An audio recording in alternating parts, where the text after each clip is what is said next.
Hi everybody, my name is Casey. I'm going to be your instructor today. We're going to be talking about wine. Before we go into the thick of it, I want to just talk about one of the things that I think is most interesting about wine. So basically when we make any kind of alcoholic beverage, we're fermenting. We're taking yeast and we're converting from sugar to carbon dioxide and alcohol, right? In every other thing basically that you have to make alcohol, you have to do a process before you can even get to that point. You have to convert some starches into sugars and then find your yeast and have that convert into the fermentation process. But with wine, literally there's yeast that literally live on the skins of the grapes, waiting for the grape to ripen and burst open and start fermenting right away. It's the completely natural process.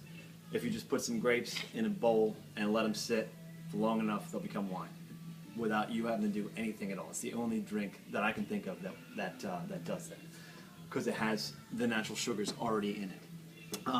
So that's just one of the things that I think is really interesting about wine. But what I really want to focus on is how you can talk about wine confidently to your guests, and how you be able to sell and help your guests have a great experience. So when you're talking about wine, it can sometimes be intimidating, but it's really not as complicated as it seems from the outside, especially once you get into it. Mainly what you want to talk about are flavors. So you have taste, and you have aromas, and you have flavors, okay? We can smell with our noses 10,000 different aromas, over 10,000 different aromas, but we can taste only 5. You have your sweet, salty, bitter, sour, and umami. Basically, on your tongue, you have different areas where you can taste these things. So this is the tongue. You have in the front of your mouth, you're going to have all your sweet flavors, or I should say, tastes. All right. Right behind those on the sides, you have salty. And then right behind those on the sides, you have sour. This is a poor marker. But and then in the back is where you're going to taste all your bitter. And they also say that umami, which is like a savory, thank you. This is a savory kind of a flavor, is where you're going to taste, or you're going to taste all of that in the back of the mouth as well. Now this is just a rudimentary kind of example, because you can taste these different things at different parts of your tongue, but that's where they're going to be primarily, you're going to be tasting it. No, a really great way to detect that is where you're salivating when you're tasting different things. But as I said, you have your aromas and your tastes. Those combined with things like tactile sensations, how it feels in your mouth, that compromises flavors. All right. So when you're talking about wine, you want to talk about all of these things. Can you taste salt in wine, or is that the Sometimes. one that Yeah. Some wines have it. There's Vino Verde and Albarino off the coast of Spain and Portugal. Correct. They have really salty from sea spray. They literally, these vines are right along the coast, and all that water is just getting sprayed up on the vines throughout their growing and maturation process. And you can actually see the microcrystal on the cork. Yeah. Actually. Yeah. Oh, well, that's tartaric acid. Yeah. But still, it's like minerals. I always love watching it, especially in red wine. Those crystals get really nice and purple and crystally on the bottom of the cork. You ever seen that? It's beautiful. But anyway, we're talking about flavors, and so the reason why you think of flavor like this, something you're tasting a strawberry or something, and it tastes like this, or it tastes like peaches or whatever. It's not tasting, you're smelling it, because you have that big open cavity behind your nose and your mouth where you're tasting, all those aromas are coming out of the object that you're eating, and you're actually smelling them while you're eating them. But you sense it as taste, and that's where we get flavor from. Okay?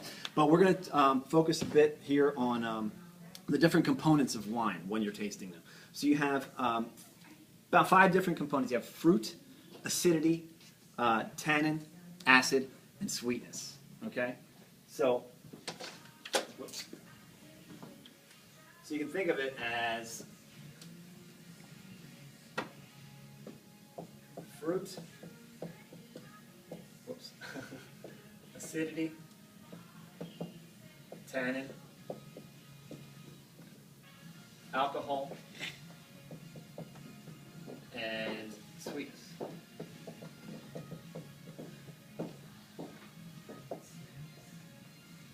can't tell what that is, that's fat ass. All right. Okay. I like it. Fruit, acidity, tannin, alcohol, and sweetness. All right. Fruit is the easy one because everybody knows what strawberries taste like. Everybody knows what apples taste like, right? And if you don't, I recommend going and eating a lot of fruit because it's good for you. So when you're talking about that, that's the one that's going to become the easiest to you. The other things are what we want to talk about: the tastes, the taste sensations, which is goes to what we have in front of us here. All right. So you have 4 cups in front of you. And these are the other 4 components of wine besides fruit. All right? And we're going to go through and taste each one, and so you can kind of get the idea of what you're tasting. So did you want? I have a cup set up for you. So first, I'm going to have you go through and smell them, and then taste them. When you're tasting, I want you to hold it in your mouth for at least 10 seconds, and really swirl it around so you get the idea of where everything is, okay? So, pick up the one on the left, all right? You smell it? What do you think that is? Like tea, apple. Yeah, it's like tea. Wait, which one do you have? The one on the left. Oh, all right. Sorry, maybe it's your right? Yeah, the clear one White on the smell right. like pure My alcohol. mistake. Uh-huh. All right. So notice what you're smelling when you smell the alcohol. It's a kind of a heat sensation in the top of your lungs, right? The sinuses. All right. And then with the one next to that, the yellow one. You smell that? Yeah. Well, that smells like what? Juice. Juice. Fruit. What kind of juice? That's sweet. Lemon juice. Lemon juice. That's Exactly. so Uh-huh. good. Now, normally, acidity, you can't smell acidity. We can smell it in this because of the product we're using. I've been in different tastings where they actually just get acid in powder form, mix it with water, and that's it. And you cannot smell acidity. So when you're smelling a wine and you're trying to decipher different things, you'd be able to tell that this has citrus fruit in it, but that's another component that we're talking about, right? But moving on to the next one. You smell anything in that? No. No. This is pure simple syrup. This is pure sugar. You cannot smell sweetness in wine either. You can smell ripeness. You can smell how ripe the fruit is. You can talk about whether it's overripe, underripe, cooked, baked, stewed, but you can't tell how sweet the wine is from that. That's just a pure taste sensation. And then the last one, Like the tea. the tea, exactly. So this is going to be tannin. All right. For those of you who don't know what tannin is what we get from the skins and the stems of the grapes. That gives you a bitter drying sensation. When people talk about dry wine, they're talking about 2 things. They're talking about the lack of sweetness. They're also talking about how drying the mouthfeel is, and we'll get into that later. I'm not going to get into. We're not going to start with the tannin because that'll ruin our palates. But let's start with the sweetness. Syrup. The syrup. So take a sip, 10 seconds.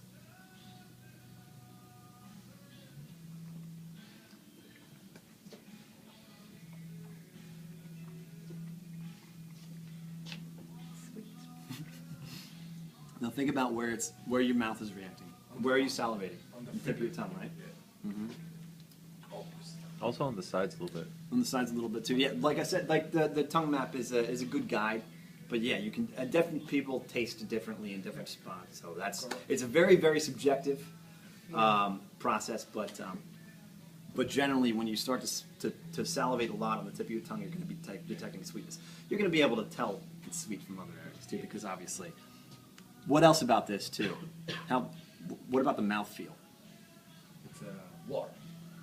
It's warm. It's very heavy, right? Yeah, Very yeah. heavy body, because that's what gives wine body. It's either alcohol or sugar. It's where you're getting all the body from. So when you talk about a heavy-bodied wine, you're either talking about a high-alcohol wine, like a Zinfandel, a red Zinfandel from California that's up at 16%, or you're talking about a sweet wine, like a nice sweet Riesling from Germany. That's going to have a lot of sugar, residual sugar left over in it. Okay. Next, let's go to the lemon juice. Now, I apologize in advance for this, but 10 seconds, like I said before. That's horrible.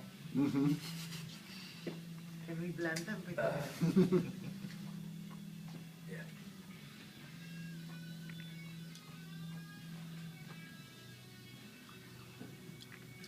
Whew. Little pulp. So, what about now? We're right side of your tongue. Yeah. Getting a lot of that salivation, ton of salivation, right? Yeah. Yeah, that's a high acid. So, you gotta swallow a lot. A lot of the instructors that I've been with have told me that detecting acidity, you want to think about how many times you have to swallow before you stop salivating to determine whether it's a low, a medium, or a high acidity. And this is very high, huh? Okay, next let's do the alcohol.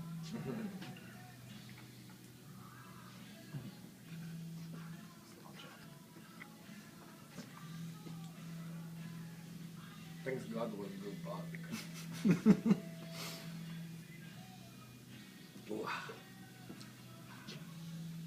So, alcohol to me is more of a tactile sensation, right? It's not something that you're tasting necessarily. It's something that you're feeling. It's a tingle. A Yeah, tingle. tingles. Tingle Again- in the middle or the back of the tongue a little bit. And again, you get the body, the weight of the alcohol on your palate. And then lastly, we have our Oversteep tea. This is another one we have to apologize for, and then it's not this. Not sure you're right. That's very relaxing. That was not bad.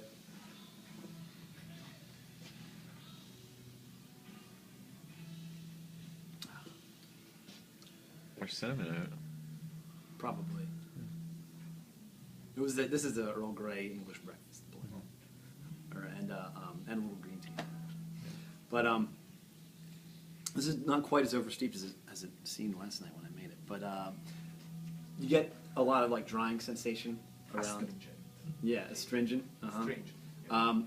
I always run wine over the top of my gums, and that's where I experience the most drying, and definitely getting it here, where it just like almost like